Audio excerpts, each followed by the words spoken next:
Assalamualaikum warahmatullahi wabarakatuh. Saudara-saudari pencinta ilmu rahimakumullah.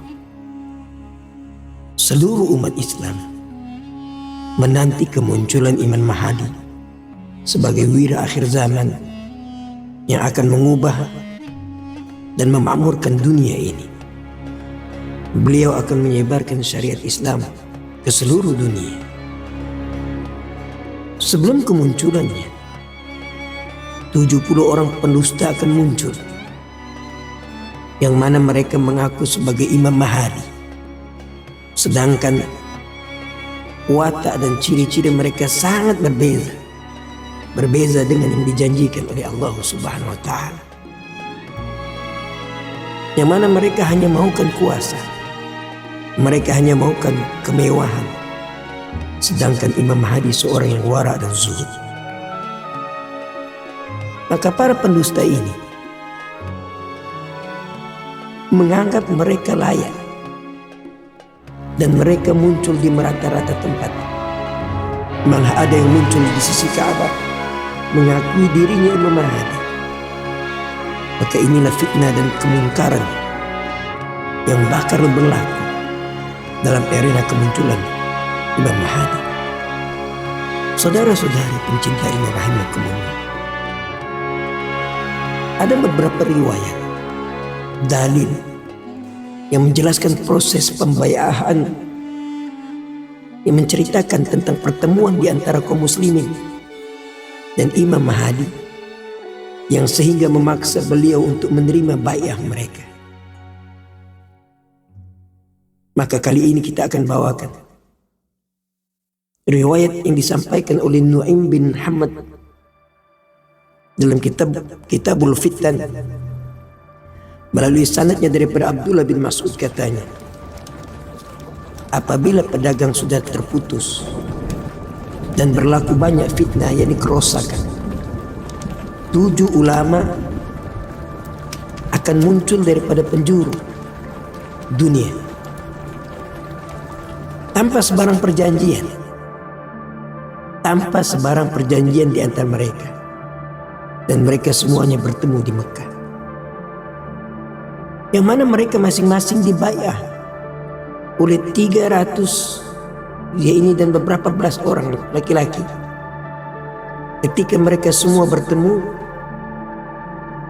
maka mereka bertanya di antara satu sama lain tentang tujuan mereka datang ke Mekah, dan dijawab, kami mau mencari seorang laki-laki yang akan meredahkan semua bencana di dunia ini melalui tangannya. Kami sudah tahu namanya, nama ayahnya, nama ibunya, serta tentang ciri-ciri dirinya. Maka kemudiannya semua ulama itu sepakat. Mereka melakukan pencarian bersama-sama. Maka dalam tempo pencarian itu, mereka menemui orang yang dimaksudkan itu. Lalu mereka bertanya, engkau fulan bin fulan? Maka orang itu tidak menjawab. Kemudian ditanya lagi, engkau fulan bin fulan? Orang itu menjawab, tidak, aku adalah seorang laki-laki Ansar. Lantas orang itu pun meninggalkan mereka. Maka ulama-ulama itu tidak putus asa. Ulama-ulama itu menceritakan selepas itu kepada orang yang berpengalaman dan tahu mengenai laki-laki itu. Dan orang itu menjawab, dia adalah orang yang kamu cari, tetapi dia sudah pulang ke Madinah. Maka ulama-ulama itu pun mencari pula di Madinah. Tetapi laki-laki yang dimaksudkan itu lari pula ke Mekah.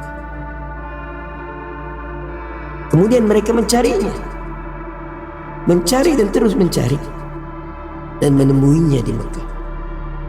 Mereka bertanya kepada laki-laki itu lagi, engkau fulan bin fulan? Ibumu fulana bin fulan? Dan di dalam dirimu ada petanda begini dan begini, sedangkan engkau telah melarikan diri dari kami. hulurkan tanganmu, hulurkan tanganmu, hulurkan tanganmu agar dapat kami membai'ahmu. Maka orang itu menjawab, aku adalah Fulan bin Ansari. Lalu laki-laki itu meninggalkan mereka. Mereka mengejar laki-laki tersebut dan laki-laki tersebut menuju ke Madinah. Selepas itu mereka berselisih di dalam perjalanan sekali lagi dengan laki-laki itu yang sedang dalam perjalanan menuju ke Mekah. Dan mereka mendapati laki-laki itu berada di sisi rukun Hajarus Aswad. Lantas mereka berkata, dosa dan leher kami menjadi tanggungan untuk kami bai'ah. Lihatlah tentara Sufyani sudah mengejar kami. Lalu laki-laki itu duduk di antara rukun dan makam serta menghulurkan tangannya untuk dibai'ah. Dialah Imam Mahdi. Kemudian Allah meletakkan rasa cinta kepada di hati manusia. Maka dia pun berjalan bersama mereka yang diibaratkan singa di siang hari dan pendeta di malam hari. Berdasarkan penjelasan apa yang telah kita nyatakan tadi, namanya Muhammad bin Abdullah, yang mana dia dibai'ah oleh 313 orang, sama ramai seperti perang Badar. Dan di dalam riwayat lain pula yang lebih ramai jalur sanadnya, Imam Mahdi akan dibai'ah di Mekah oleh 7 ulama yang menjadi wazirnya. Ketujuh ulama ini disertai oleh aulia seramai 313 orang. Maka pembai'ahan Imam Mahdi yang lebih khusus berlaku di dalam Masjidil Haram, yaitu di antara rukun Yamani dan makam Ibrahim alaihissalam. Saudara-saudari pencinta ilmu rahimakumullah, berdasarkan hadis Rasulullah SAW, perjalanan menuju kedatangan Imam Mahdi ini bermula pada bulan Ramadan. Pada bulan itu satu petanda menarik berlaku, yaitu kejadian gerhana yang berulang sebanyak 2 kali. Dan pada bulan Syawal dan Zulkaidah tahun yang sama, seorang khalifah Arab Saudi meninggal dunia. Ini memudahkan lagi rancangan As-Sufyani menyemarakkan lagi api perpecahan, menyemarakkan lagi api persengketaan. Maka peristiwa ini berlaku sehingga bulan Zulhijjah ketika umat Islam sedang mengerjakan haji. Nah, sewaktu di Mina berlaku pertumpahan darah akibat persengketaan yang sudah bermula sejak bulan Syawal. Maka tragedi itu amat dahsyat sehingga darah umat Islam yang cedera dan terkorban mengalir di tempat lontaran Jamrah. Selepas para aulia mereka menyaksikan kejadian-kejadian dahsyat itu, mereka segera memulakan pencarian seorang yang dapat menyelesaikan masalah ini. Ini karena mereka tahu itulah saatnya kemunculan Imam Mahdi. Ketika inilah berjumpanya ke-7 orang ulama yang mencari Imam Mahdi itu. Sebelum menyambut Hari Raya Idul Adha, para aulia yang diketuai oleh 7 ulama itu telah diberi ilham oleh Allah Subhanahu wa Ta'ala mengenai kedatangan Imam Mahdi. Lantas mereka bergegas mencarinya di Mekah. Mereka diberi julukan As-Siddiq atau kelompok Taifah Al-Mansur. Ini adalah karena mereka adalah kelompok pertama yang membenarkan semua perkataan, membenarkan semua perbuatan dan amalan Imam Mahdi ketika semua manusia menolak.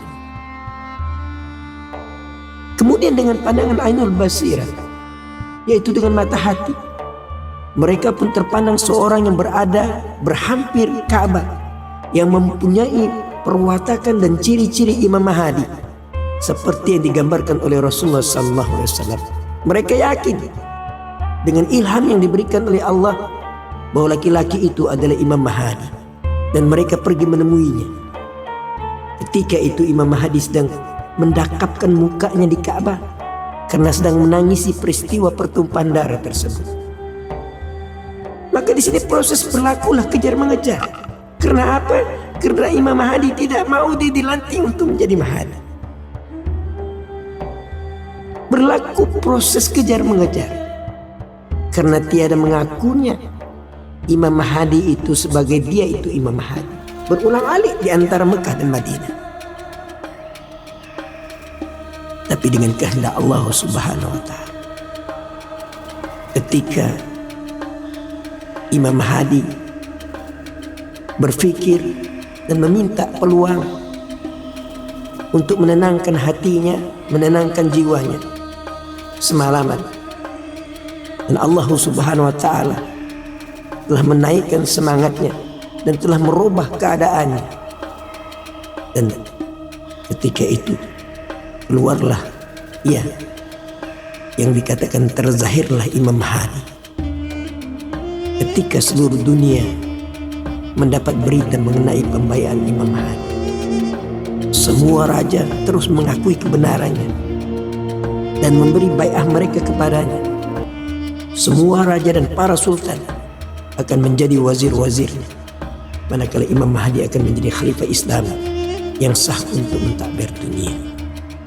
Sehingga kedatangan Nabi Isa alaihissalam. Wallahu a'lam. Assalamualaikum warahmatullahi wabarakatuh.